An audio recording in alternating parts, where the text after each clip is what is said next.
connaît toute l'expression. Je pourrais chanter, moi, courir en cou- faisant ça. Je Vous pourrais pouvez courir en même temps. Je Bon, ferais après, danser aussi, non? On va voir. On va d'abord parler de La Chambre 212, que vous connaissez, puisque vous avez vu le film. Je ne parle pas de La Chambre, je parle du film. Un film de Christophe, je cherchais son prénom, Honoré. Christophe Honoré. Tout le monde ne le connaît pas. Les cinéphiles, oui. Parce qu'on le considère comme l'héritier emblématique de la nouvelle vague. Film français, film chantant, souvent. Il fait chanter ses acteurs. Il a fait chanter Catherine Deneuve, Louis Garrel, Chiara Mastroianni, qu'on retrouve ici dans ce film. On dit que c'est le digne héritier de la nouvelle vague. Par ses thèmes de prédilection, déjà, il adore explorer le sentiment amoureux, avec toujours beaucoup de mélancolie, mais de la légèreté. Hein. C'est pas plombant et on n'est pas non plus dans la caricature du film d'auteur au mauvais sens du terme. Bon. Et puis, dans sa manière de faire les films, on est loin du formatage, de l'académisme de certains films français aujourd'hui. Il tourne en très peu de temps avec un petit budget, même s'il a toujours une très belle distribution. C'est des surprises, quoi, dans le film. Exactement. Alors ici, tout part d'une crise de couple, comme on en a vu des milliers au cinéma.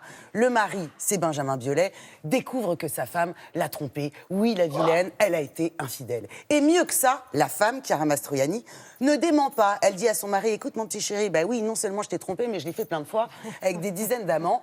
Et je t'assure que c'était pour que notre couple se porte mieux, pour consolider notre union. Elle en est fière. On adore la mauvaise foi de la fille, d'accord?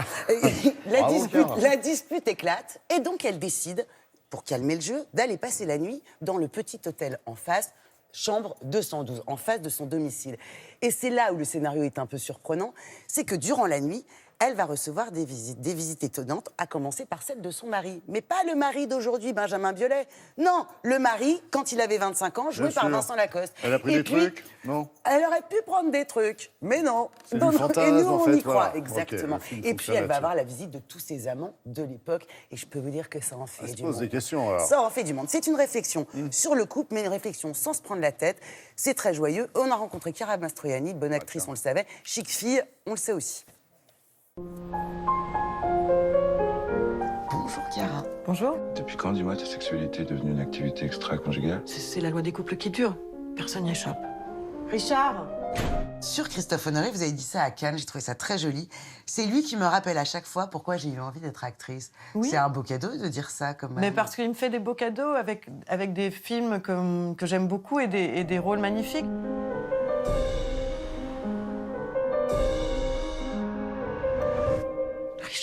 Autant te dire que je désapprouve totalement ton attitude. Ce que j'adore avec lui, c'est qu'il n'a jamais lâché... Comme on se connaît maintenant, on a commencé à travailler il y a plus de 10 ans. Il a toujours été très intransigeant sur un cinéma d'auteur, mais en même temps, c'est un cinéma intelligent, mais pas intello. Et puis j'adore sa façon de filmer les acteurs. J'adore aussi le fait que, pour avoir tourné souvent avec lui, on n'a jamais fait 2 fois la même chose. Richard, comment tu peux être aussi jeune? Je suis fou d'inquiétude, là, tu t'en rends compte?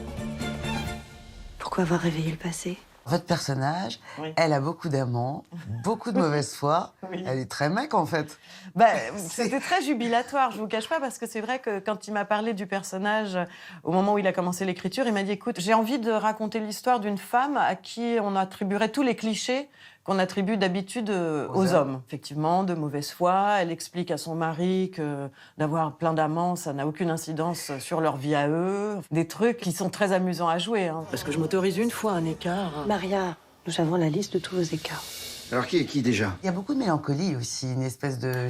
Oui, mais moins là quand même sur celui-là. Oui, non, là on est dans un truc un peu plus prime-sautier, mais quand même assez cérébral. C'est un film qui fait réfléchir. Tant mieux. Tout de même sur le couple. Parfois, réfléchir, c'est pas si douloureux que ça. Non, c'est même préconisé. Pierre, le cousin. Mais qui couche encore avec ses cousins après 14 ans? Tout le monde, hein. Vous avez évidemment déjà travaillé avec Benjamin Biolay. C'était musicalement. Oui, absolument. Là, c'est votre première fois au cinéma. Oui. Quel genre de partenaire il est sur un plateau, justement? Il est super. Alors, il râle un peu. Ouais. Mais il râle pas pour des choses importantes. En fait, je pense que c'est sa façon aussi de négocier avec sa peur. Il a un peu souffert au début. Et il s'en cache pas, hein, c'est pour ça que je le dis. De la chaussette. La grosse chaussette et le bermuda, il avait du mal. Alors, il avait inventé un truc encore pire. Il mettait une espèce de couverture en laine polaire autour de tout ça pour se sentir sans doute plus à l'aise. Mais finalement, ça lui rajoutait un pagne géant qui n'était pas forcément du meilleur effet. Vous vous foutez bien de ma gueule. Et alors, Vincent Lacoste, Vous dites il a déjà des tics de vieil acteur. Pas des tics, des phrases. Du C'est-à-dire, genre je sais pas, tout à coup, on sait plus si on est avec Vincent Lacoste en 2019 ou avec Jean Gabin dans les années 60, quoi. Mais c'est pas parce qu'il dit des choses démodées ou je ne sais quoi. Désuètes, ouais. Oui, c'est vrai que sa façon de s'exprimer et sa décontraction, il faut s'en méfier au sens où ça veut pas dire qu'il est dilettante, loin de là.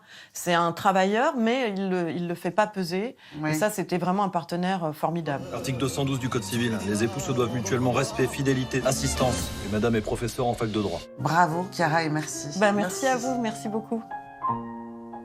Ouais, ça calme quand même un article 212, hein, les filles. Bon, qu'est-ce que je disais, ça sort Semaine prochaine, mercredi. Ouais. Pour Bon, l'heure, ok. depuis hier. Le 9 octobre. N'oubliez pas d'aller voir J'irai où tu iras Oui, de bien Géraldine sûr. Nakache avec Leïla Bekti. Tous les fans de Céline Dion aimeront, Betty Nakache mais a pas été que. parmi les premiers à avoir hein, sur le plateau. Exactement. Pour les matins, Et puis, Laurent, je vous parle demain d'un film très attendu, Le Lion d'Or à la dernière Mostra de Venise, Joker, avec l'irrésistible de Joaquin Phoenix, talentueux comme tout, un film plein de surprises. On en parle demain. Voilà, comme vous adorez Charlotte, et ben vous serez là demain pour l'entendre parler de Joker.